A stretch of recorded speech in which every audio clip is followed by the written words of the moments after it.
বছরের শেষ দিনে আরামবাগের তৃণমূল কংগ্রেসে যোগদানের সংখ্যাটা বাড়ল। West Bengal anganwadi workers and helper ইউনিয়নের আরামবাগ ইউনিটের শতাধিক অঙ্গনওয়াড়ি কর্মী বাম সংগঠন ছেড়ে তৃণমূলে যোগ দিল। মঙ্গলবার হুগলির আরামবাগ ব্লক তৃণমূল কংগ্রেসের কার্যালয়ে যোগদান পর্ব অনুষ্ঠিত হল। অঙ্গনওয়াড়ি কর্মীদের হাতে তৃণমূল কংগ্রেসের দলীয় পতাকা তুলে দেন হুগলি জেলা পরিষদের সহ সভাধিপতি কৃষ্ণচন্দ্র সাঁতরা। তৃণমূল কংগ্রেসের আরামবাগ সাংগঠনিক জেলার চেয়ারম্যান স্বপন নন্দী, ব্লক সভাপতি শম্ভুনাথ বেরা, শিশির সরকার থেকে শুরু করে অন্যান্য নেতৃত্বরা ছিলেন। জানা গেছে 60 জনের বেশি অঙ্গনওয়াড়ি কর্মীরা তৃণমূলে যোগ দিলেন। আরও 800 জন কর্মী আছে বলেও জানা যাচ্ছে। অন্যদিকে 800 জন যোগাযোগ করায় আরামবাগের তৃণমূল কংগ্রেস শক্তিশালী হল বলেই ধারণা রাজনৈতিক মহলের। স্বপন নন্দী তৃণমূলে যোগদানকারী আইসিডিএস কর্মী তারা কি বলছেন এবার সবটাই তুলে ধরল নিউজ বাংলাদেশা।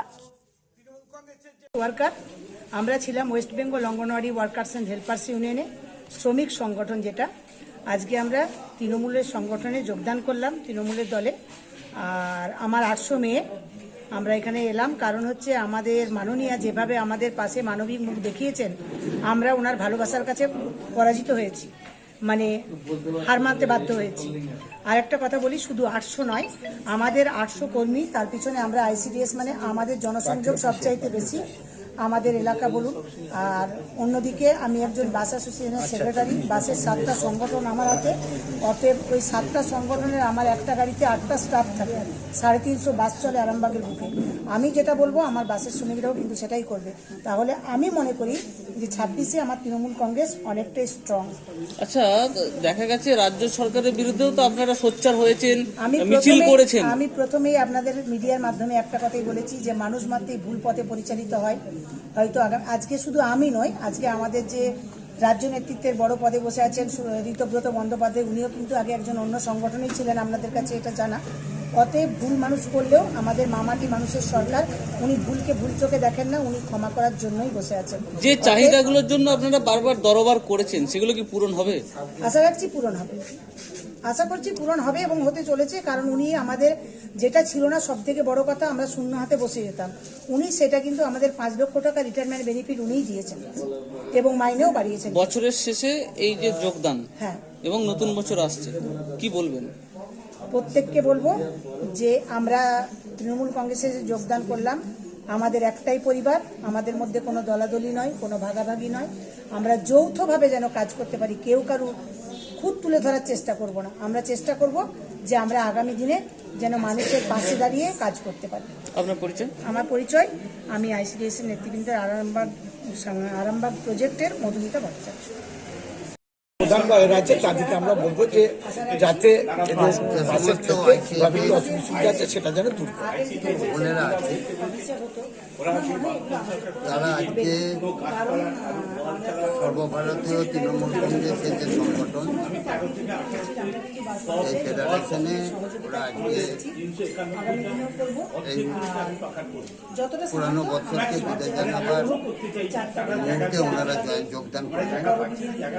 যারা করলেন প্রত্যেকটা আমরা অভিনন্দন, ধন্যবাদ, কৃতজ্ঞতা জানাবো আমাদের সর্বভারতীয় তৃণমূল কংগ্রেসের পক্ষ থেকে, এমনকি আমাদের মামাটি। কারণ ওনারা হচ্ছেন আইসিডিএস কর্মী, সরকারি,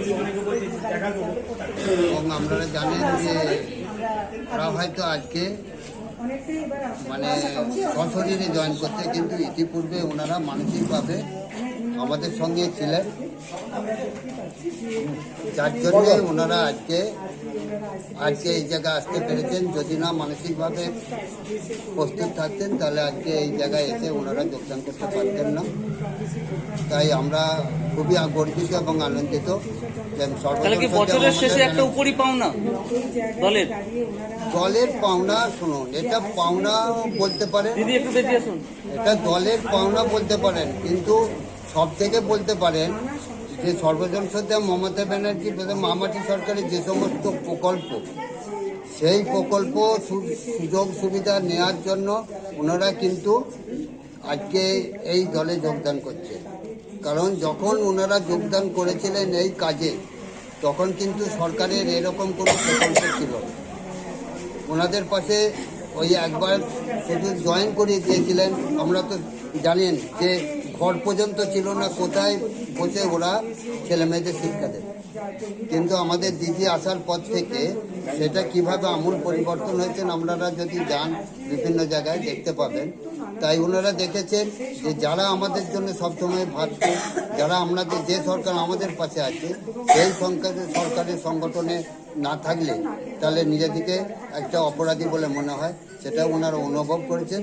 তাই আজকে এই বিদায় বেলায় নূতন বছরকে বরণ করার শুভ মুহূর্তে ওনারাও কিন্তু আমাদের দলে এসে আমাদের দলকে সংগঠিত করলো এবং আগামী বছরকে একটা নূতন বার্তা দিল যে দিদি তুমি আগে চলো, তোমার সাথে আমরা আছি।